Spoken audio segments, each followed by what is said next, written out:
Aloe vera মাত্ৰ 20 minute এইদৰে মুখত লগাব।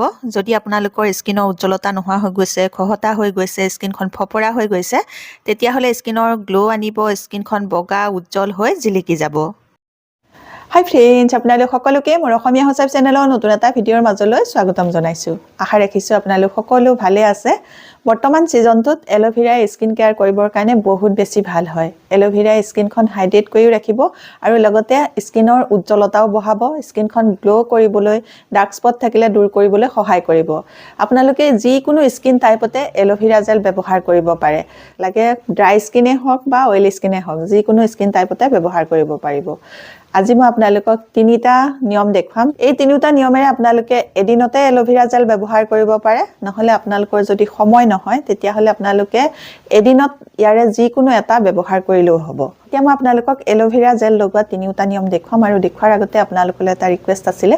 আপোনালোকে যদি মোৰ এই ভিডিঅ'টো ভাল পায়, ভিডিঅ'টোত এটা লাইক কৰিব, মোৰ চেনেলটো ছাবস্ক্ৰাইব কৰি ল'ব আৰু ওচৰতে থকা বেল আইকনটো আপোনালোকে প্ৰেছ কৰি দিব। তেতিয়া মোৰ আহিবলগীয়া সকলোবোৰ ভিডিঅ' নটিফিকেশ্যন আপোনালোকলৈ সোনকালে যাব আৰু সোনকালে মোৰ ভিডিঅ'বোৰ আপোনালোকে চাবলৈ পাব।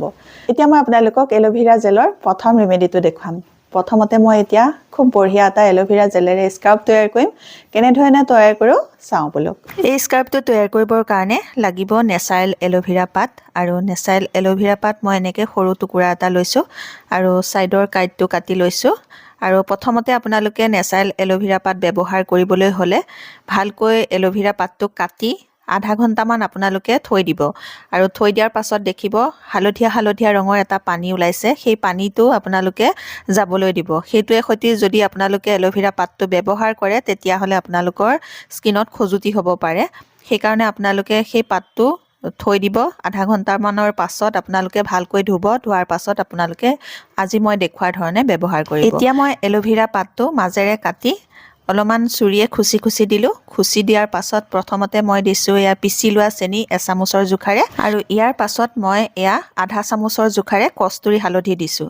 কস্তুৰী হালধি নাথাকিলে আপোনালোকৰ পাকঘৰৰ হালধিকে ব্যৱহাৰ কৰিব পাৰিব, কিন্তু পাকঘৰৰ হালধিৰ পৰিমাণটো আপোনালোকে কমাই ল'ব, নামমাত্ৰ ল'লেই হ'ব। আৰু চেনিটো যে আপোনালোকে গুড়া চেনি ল'ব, গোটা চেনি নল'ব। এতিয়া মই চেনিখিনি আৰু হালধিখিনি এনেকৈ পাতটোৰ ওপৰতে মিক্স কৰি লৈছোঁ। এনেকৈ মিক্স কৰি ল'লে স্কাৰ্ফটো কৰিবলৈ ভাল হয় আৰু এলোভেৰা জেলৰ লগতো ভালকৈ এইখিনি মিক্স হৈ যাব। আপোনালোকৰ ঘৰত যদি নেচাৰেল এলোভেৰা পাত নাই তেতিয়াহ'লে আপোনালোকে কিনা এলোভেৰা জেলো ব্যৱহাৰ কৰিব পাৰিব।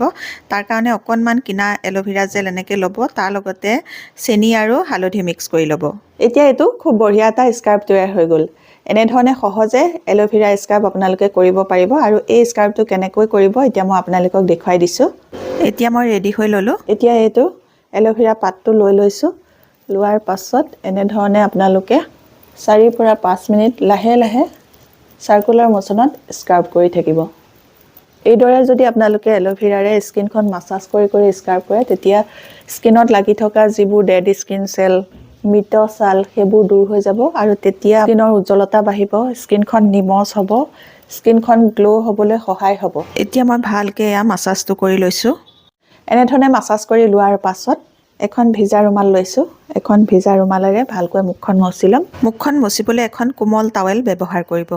স্কিনখন মচি লোৱাৰ পাছত এতিয়া মই আপোনালোকক এলোভেৰা জেলেৰে খুব বঢ়িয়া এটা ফেচ মাস্ক তৈয়াৰ কৰি দেখুৱাম, যিটো ফেচ মাস্কে আপোনালোকৰ স্কিনখন গ্ল' কৰিবলৈ বহুত বেছিকৈ সহায় কৰিব। এতিয়া কেনেকৈ তৈয়াৰ কৰোঁ চাওঁ বলক। এলোভেৰাৰ এই ফেচ মাস্কটো তৈয়াৰ কৰিবৰ কাৰণে মই এতিয়া ল'ম কিনা এলোভেৰা জেলে। আপোনালোকৰ ঘৰত যদি নেচাৰেল এলোভেৰা পাত আছে তাৰ পৰা জেলটো উলিয়াই ল'ব পাৰে, নহ'লে এনেকৈ কিনা এলোভেৰা জেলো ল'ব পাৰে। আৰু এলোভেৰা জেল ল'লোঁ মই আধা চামুচৰ জোখাৰে, তাতে 2 চামুচৰ জোখাৰে এয়া মই কেঁচা গাখীৰ দিছোঁ। আপোনালোকৰ ঘৰত যদি কেঁচা গাখীৰ নাথাকেও তেতিয়াহ'লে আপোনালোকে গৰমোৱা গাখীৰটো ঠাণ্ডা কৰিও ল'ব পাৰিব। এতিয়া ভালকৈ মিক্স কৰি লোৱাৰ পাছত এটা ক্ৰীমৰ নিচিনা টেক্সচাৰ হৈ গৈছে, দেখিছেনে? তেনেকুৱা টেক্সচাৰ হৈ যাব। তাৰ পাছত মই আধা চামুচৰ জোখাৰে ইয়াত নাৰিকল তেল লৈ লৈছোঁ। নাৰিকল তেলে আমাৰ ছালখন হাইড্ৰেট কৰিব আৰু লগতে এই এলোভেৰা জেলটোৱে আমাৰ স্কিনখন হাইড্ৰেট কৰিবলৈ, গ্ল' আনিবলৈ বহুত বেছিকৈ সহায় কৰিব। আৰু যদি আপোনালোকৰ স্কিনত ক'লা দাগ আছে সেই ক'লা দাগ দূৰ কৰিবলৈ সহায় কৰিব। ইয়াৰ লগতে মই এতিয়া দি লৈছোঁ আধা চামুচৰ জোখাৰে মৌ। এই মৌৱেও আমাৰ স্কিনৰ উজ্জ্বলতা বঢ়াবলৈ বহুত বেছিকৈ সহায় কৰে। একেবাৰে সহজতে এটা এয়া ফেচ মাস্ক তৈয়াৰ হৈ গ'ল। এতিয়া তৈয়াৰ হৈ গ'ল খুব বঢ়িয়া এটা এল'ভেৰা জেলেৰে তৈয়াৰ কৰা ফেচ মাস্ক। এই ফেচ মাস্কটো আপোনালোকে কেনেধৰণে ব্যৱহাৰ কৰিব এতিয়া সেইটো দেখুৱাই দিছোঁ। প্ৰথমতে এতিয়া মুখত লগাই ল'ম ভালকৈ। আপোনালোকেও এই ফেচ মাস্কটো প্ৰথমতে ভালকৈ মুখত লগাই ল'ব। দুইটা হাততে অকণমান লগাই লৈছোঁ। লগাই লোৱাৰ পাছত 4 পৰা 5 মিনিট খুব ধুনীয়াকৈ স্কিনখন মাছাজ কৰিম।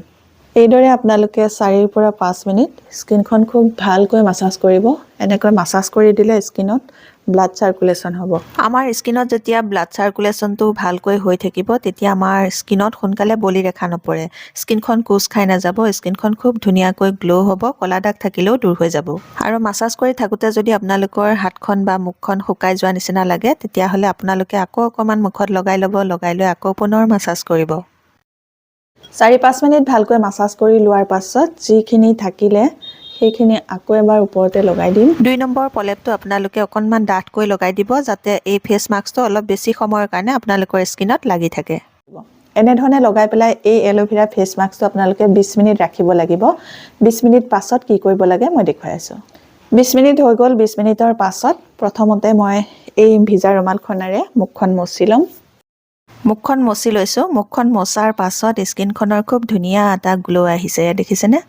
এনেধৰণে মচি লোৱাৰ পাছত ভাল পানীৰে আকৌ এবাৰ ভালকৈ মুখখন ধুই ল'ব। ধুই লোৱাৰ পাছত এল'ভেৰা জেল আপোনালোকে কেনেকৈ লগাব সেইটো দেখুৱাই আছোঁ। মুখখন ধুই অহাৰ পাছত এতিয়া স্কিনখন চুই খুব কোমল কোমল লাগিব, নিমজ লাগিব আৰু স্কিনখন খুব ধুনীয়াকৈ চাফাও হৈ যাব। আৰু ইয়াৰ পাছত এল'ভেৰা জেল কেনেকৈ লগাম চাওঁ ব'লক। এল'ভেৰাৰ এই 3 নম্বৰ যিটো ৰিমেডি এতিয়া মই আপোনালোকক তৈয়াৰ কৰি দেখুৱাম, এই ৰিমেডিটো আপোনালোকে সদায় ৰাতি শোৱাৰ আগত ব্যৱহাৰ কৰিব পাৰে। তাৰ কাৰণে মই এতিয়া এল'ভেৰা জেল এয়া অকণমান লৈছোঁ। এবাৰ লগাব জোখাৰে বনাই দেখুৱাম আপোনালোকক। আৰু এল'ভেৰা জেলৰ লগত এতিয়া মই মিক্স কৰিবলৈ আনিছোঁ এইটো এলমণ্ড বাদাম তেল। আপোনালোকৰ ঘৰত যদি এই এলমণ্ড বাদাম তেলটো নাথাকে তেতিয়াহ'লে আপোনালোকে নাৰিকল তেলো ব্যৱহাৰ কৰিব পাৰে। এই এলমণ্ড বাদাম তেলটোৱে আপোনালোকৰ স্কিনখন টাইট কৰি ৰাখিবলৈ, স্কিনখন কোচ খাই নাযাবৰ কাৰণে বহুত বেছিকৈ সহায় কৰিব। 2টা বস্তু মিক্স কৰি ল'লোঁ। মিক্স কৰি লোৱাৰ পাছত এতিয়া মই আনিছোঁ এয়া কেষ্টৰ অইল। কেষ্টৰ অইলটো আমাৰ স্কিনখন টাইট কৰি ৰাখিবলৈ বহুত বেছিকৈ সহায় কৰে। এইটো অপশ্যনেল হয়, আপোনালোকৰ ঘৰত যদি নাই নিদিলেও হ'ব, আপোনালোকে নাৰিকল তেলো ব্যৱহাৰ কৰিব পাৰিব। এতিয়া মই কেষ্টৰ অইল 6-7 টোপালমানৰ জোখাৰে দি ভালকৈ মিক্স কৰি লৈছোঁ। স্কিনৰ এণ্টি এজিঙৰ কাৰণে কেষ্টৰ অইলটো বহুত বেছি ভাল হয়। আৰু কেষ্টৰ অইলটো মিক্স কৰি লোৱাৰ পাছত ইয়াত মই দিবলৈ আনিছোঁ এয়া গোলাপ জল। আৰু গোলাপ জলো ল'লোঁ মই 6-7 টোপালমানৰ জোখাৰেহে। আৰু গোটেইকেইটা বস্তু এতিয়া মই আকৌ এবাৰ ভালকৈ মিক্স কৰি লৈছোঁ। মিক্স কৰি লোৱাৰ পাছত এইটো ধুনীয়া এটা ক্ৰীমৰ টেক্সচাৰ আহি গৈছে। আৰু এইটো কেনেধৰণে ব্যৱহাৰ কৰিব চাওঁ ব'লক। এতিয়া 3 নম্বৰ ষ্টেপত এল'ভেৰা জেলৰ খুব বঢ়িয়া এটা ৰিমেডি তৈয়াৰ কৰি ল'লোঁ। এই ৰিমেডিটো লগাই আপোনালোকে ধুব নালাগে। আৰু এই ৰিমেডিটো কেনেধৰণে লগাব সেইটো এতিয়া মই আপোনালোকক দেখুৱাইছোঁ। প্ৰথমতে মুখত অকণমান লগাই লৈ গোটেই মুখখনতে ভালকৈ মিলাই ল'ম। মিলাই লোৱাৰ পাছত এতিয়া আঙুলিৰ সহায়ত লাহে লাহে স্কিনখন থপিয়াই দিব। এনেদৰে আপোনালোকে এল'ভেৰা জেলটো লগাই মুখখন আৰু ধুব নালাগে। এনেকৈ আপোনালোকে ৰাতি শুই থাকিব। এই ষ্টেপটো আপোনালোকে ৰাতি কৰিব। স্কিনখন খুব ধুনীয়াকৈ হাইড্ৰেট হৈ যাব আৰু ৰাতিপুৱা উঠি দেখিব আপোনালোকৰ স্কিনখন খুব ধুনীয়াকৈ গ্ল' হৈ আছে, উজ্জ্বল হৈ আছে। 1 মিনিট আপোনালোকে এনেধৰণে স্কিনখন থপিয়াই দিব। এনেধৰণে আপোনালোকে আপোনালোকৰ স্কিনত এল'ভেৰা জেল ব্যৱহাৰ কৰি চাব। আপোনালোকৰ স্কিনখন খুব ধুনীয়াকৈ গ্ল' হ'ব, উজ্জ্বল হ'ব, ক'লা দাগ থাকিলে দূৰ হ'বলৈ সহায় হ'ব। স্কিনখনত কম বয়সতে বলি ৰেখা নপৰিব, বয়সৰ চাপ নপৰিব। বয়স বাঢ়ি আহিলেও আপোনালোকৰ স্কিনখন কম বয়সীয়াল যেন দেখিব।